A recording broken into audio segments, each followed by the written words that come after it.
राम राम जी। आप सभी के सामने शिव पुराण का अध्याय 43 सुनाने जा रही हूँ। अध्याय का नाम है सती की तपस्या से संतुष्ट देवताओं का कैलाश में जाकर भगवान शिव का सत्वान करना। ब्रह्मा जी कहते हैं, नारद, एक दिन मैंने तुम्हारे साथ जाकर पिता के पास खड़ी हुई सती को देखा। वह तीनों लोकों की सर्वभूता सुंदरी थी। उसके पिता ने मुझे नमस्कार करके तुम्हारा भी सत्कार किया। यह देख लोक लीला का अनुसरण करने वाली सती ने भक्ति और प्रसन्नता के साथ मुझको और तुमको भी प्रणाम किया।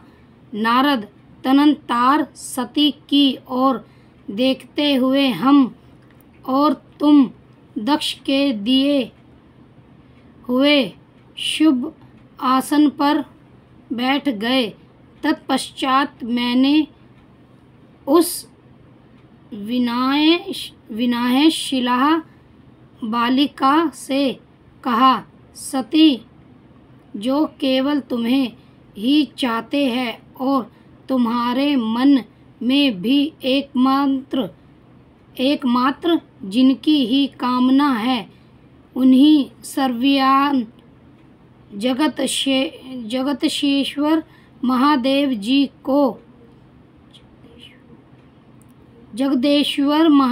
जी को तुम पति रूप में प्राप्त करो। शंभु,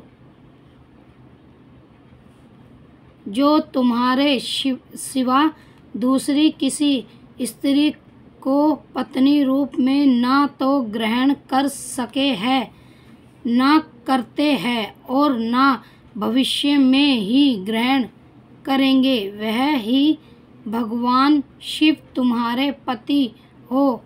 वह तुम्हारे ही योग्य है, दूसरे के नहीं। नारद, सती से ऐसा कहकर मैं दक्ष के घर में देर तक ठहरा रहा। फिर उनसे विदा ले मैं और तुम दोनों अपने अपने स्थान को चले आए। मेरी बात को सुनकर दक्ष को बड़ी प्रसन्नता हुई। उनकी सारी मानसिक चिंता दूर हो गई और उन्होंने अपनी पुत्री को परमेश्वरी समझकर गोद में उठा लिया। इस प्रकार कुमारोचित सुंदर लीला विहारों से शोभित होती हुई भक्तवात्सला सती, जो सर्वेच्छा से मन भाव रूप धारण करके प्रकट हुई थी, मोरवाह अवस्था पार कर गई। बाल अवस्था बिताकर चिकित युवावस्था को प्राप्त हुई। सती अत्यंत तेज एवं शोभा से प्रसन्न हो संपूर्ण अंगों से मनोहर दिखाई देने लगी। लोकेश दक्ष ने देखा कि सती के शरीर में युवा अवस्था के लक्षण प्रकट होने लगे हैं। तब उनके मन में यह चिंता हुई कि वह महादेव जी के साथ इनका विवाह कैसे करूं। सती सदैव भी महादेव जी को पाने की प्रतिदिन अभिलाषा करती थी। अतः पिता के मनोभाव को समझकर वह माता के निकट गई। विशाल बुद्धि वाली सती रूपाणी परमेश्वरी शिवा ने अपनी माता वीराणी से भगवान शंकर की प्रसन्नता की निमित्त तपस्या करने के लिए आज्ञा मांगी। माता की आज्ञा मिल गई, अतः दंडपूर्वक व्रत का पालन करने वाली सती ने महेश्वर को पति रूप में प्राप्त करने के लिए अपने घर पर ही उनकी आराधना आरंभ की। आश्विन मास में नंदा प्रतिपदा षष्ठी और एकादशी तिथियों में उन्होंने भक्ति पूर्वक गुड़, भात और नमक चढ़ाकर भगवान शिव का पूजन किया और उन्हें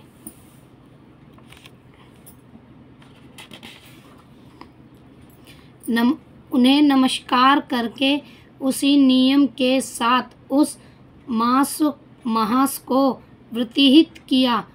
कार्तिक मास की चतुर्दशी को सजा कर रखे हुए मालपुए और खीर से परमेश्वर शिव की आराधना करके वह निरंतर उनका चिंतन करने लगी। मार्गशील मास के कृष्ण पक्ष की अष्टमी तिथि को तिल, जौ और चावल से हर की पूजा करके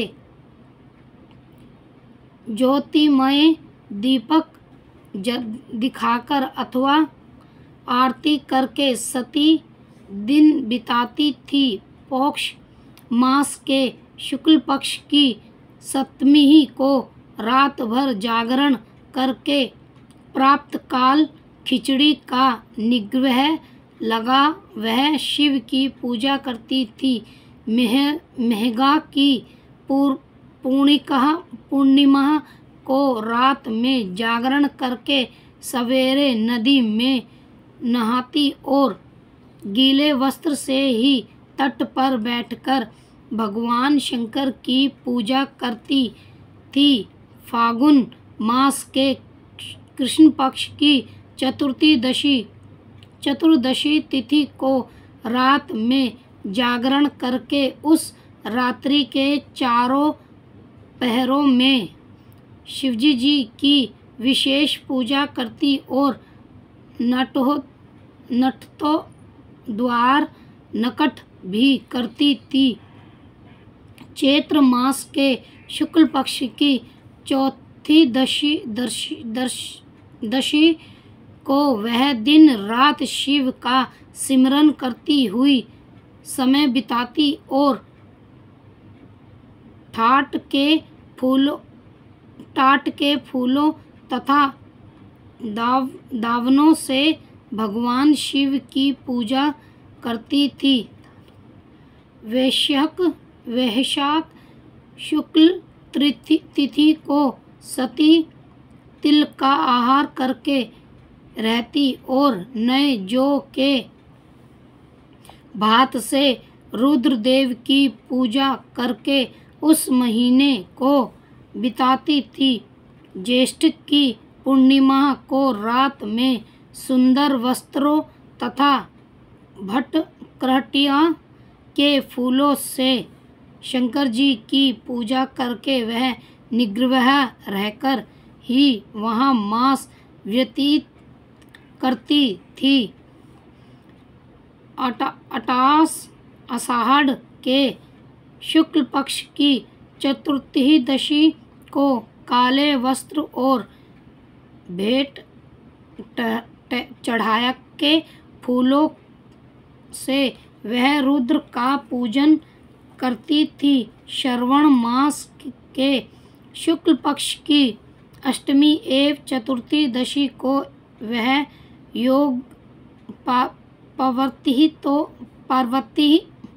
पवित्रितो वस्त्र तथा कुशल की पवित्रति से शिव की पूजा किया करती थी। भाद्रपद मास के कृष्ण पक्ष की त्रयोदशी तिथि को नाना प्रकार के फूलों और फलों से शिवा का पूजन करके सती चतुर्दशी तिथि को केवल जल का आग्रहण किया करती थी।